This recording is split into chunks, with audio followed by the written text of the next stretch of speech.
બનાસકાંઠાનું મિસાલ બન્યું મસાલી. દેશનું પ્રથમ સરહદી સોલાર વિલેજ બન્યું મસાલી.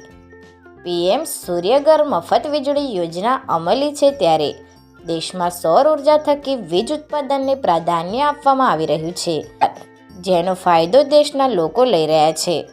ત્યારે પાકિસ્તાન બોર્ડરથી 40 કિલોમીટરના અંતરે આવેલા સુઈ ગામના મસાલીને દેશનું પ્રથમ સરહદી સોલાર વિલેજ બનાવવાનું બહુમાન મળ્યું છે. 800ની જનસંખ્યા ધરાવતા 119 ઘરે રૂફટોપથી 225.5 કિલોવોટ વીજળી ઉત્પાદન કરવામાં આવી રહી છે. જો કે આના માટે 1 કરોડ 16 લાખનો ખર્ચ કરાયો છે. બોર્ડર ડેવલપમેન્ટ પ્રોજેક્ટ થકી રાજ્ય સરકાર દ્વારા સરહદી વિસ્તારમાં 24 કલાક વીજળી મળી રહે તે હેતુથી આ કામગીરી કરવામાં આવી રહી છે. જેમ બનાસકાંઠા જિલ્લા કલેક્ટર મિહિર પટેલના અધ્યક્ષસ્થાને કમિટી બનાવવામાં આવી છે, જે અંતર્ગત સરહદી વાવ તાલુકાના 11 અને સુઈગામ તાલુકાના 6 મળી કુલ 17 ગામોને સંપૂર્ણ સોલાર વિલેજ બનાવવા માટે તંત્ર દ્વારા પહેલ કરવામાં આવી છે. જે અંતર્ગત મસાલી ગામમાં આ કાર્ય પૂર્ણ કરાયું છે. જો કે હાલમાં 800ની વસ્તી ધરાવતું બનાસકાંઠાનું સરહદી મસાલી ગામ દેશ માટે બન્યું છે મસાલ. બેંક, યુજીવીસીએલ, રેવન્યુ વિભાગ અને સોલાર કંપનીના સહયોગથી સ્થાપિત આ પ્રોજેક્ટ CSR થકી અમલી બનાવાયો છે.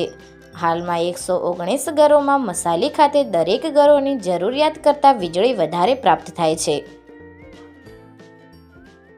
આપણા દેશના માનનીય પ્રધાનમંત્રી શ્રી દ્વારા 1 કરોડ જેટલા ઘરો ઉપર સોલાર રૂફટોપ લગાવવાના ટાર્ગેટ સાથે પીએમ સૂર્યઘર યોજના શરૂ કરવામાં આવી છે.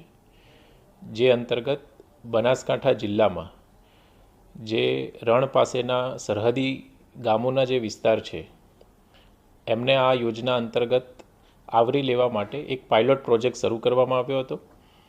જે પાયલોટ પ્રોજેક્ટના ભાગરૂપે સૌ પ્રથમ મસાલી ગામે પીએમ સૂર્યઘર યોજના અંતર્ગત તમામ 115 કરતાં વધારે ઘરોને આવરી લેવામાં આવ્યા છે, જેનો અંદાજિત ખર્ચ ₹1.25 કરોડ જેવો થાય છે.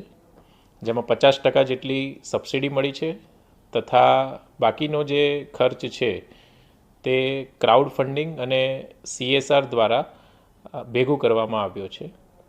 આગામી સમયમાં બોર્ડર પાસેના જે તમામ 17 જેટલા ગામો છે આ તમામ ગામોને પીએમ સૂર્યઘર યોજના અંતર્ગત આવરી લઈ અને તમામ બોર્ડર પાસેના ગામોમાં પીએમ સૂર્યઘર યોજના અંતર્ગત 100% સમાવેશ કરવા માટેનો ટાર્ગેટ રાખવામાં આવેલો છે.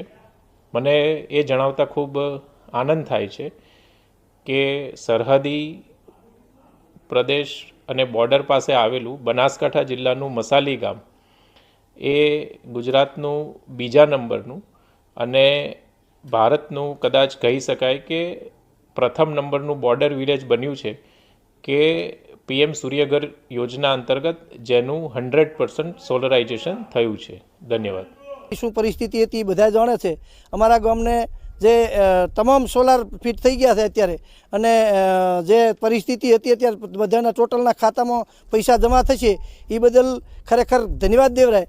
એનો સરકારને ધન્યવાદ આપીએ અને ડેપ્યુટી કલેક્ટર સાહેબને અને અમારા ગઢવી સાહેબને, પ્રવીણદાન ગઢવી, ખૂબ એમણે મહેનત કરી અને અમારા ગામને સોલાર આપ્યો છે એ બદલ ખૂબ એમનો બધાનો આભાર.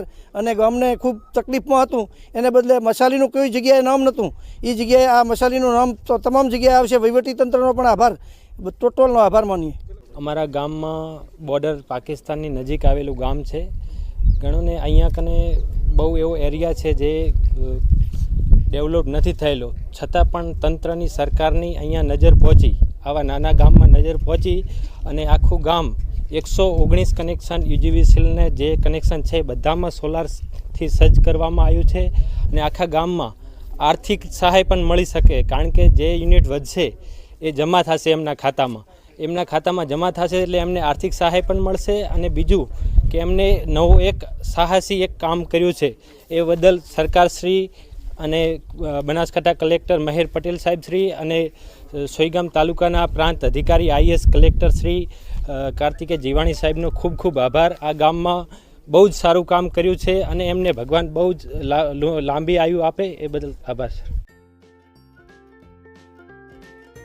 દેશના પ્રધાનમંત્રી નરેન્દ્ર મોદીએ દેશમાં 1 કરોડ સોલાર ઘર બનાવવાની નેમ લીધી છે, ત્યારે જિલ્લાની આંતરરાષ્ટ્રીય સરહદને અડીને આવેલા 17 જેટલા ગામડાઓમાં આ પ્રોજેક્ટ અમલી બનાવવામાં આવે છે, જેની કામગીરી હાલમાં પૂરજોશમાં ચાલી રહી છે. આપને જણાવી દઈએ કે મોઢેરા બાદ મસાલી ગામ રાજ્યનું બીજું સોલાર વિલેજ બન્યું છે, જેના કારણે બનાસકાંઠા જિલ્લા કલેક્ટર મિહિર પટેલે ગૌરવની લાગણી સાથે આનંદની લાગણી વ્યક્ત કરી છે, કારણ કે સોલાર થકી વીજળીની સમસ્યાનો કાયમી અંત આવ્યો છે. Report Ketan Vasaiya, live the vision Gujarat.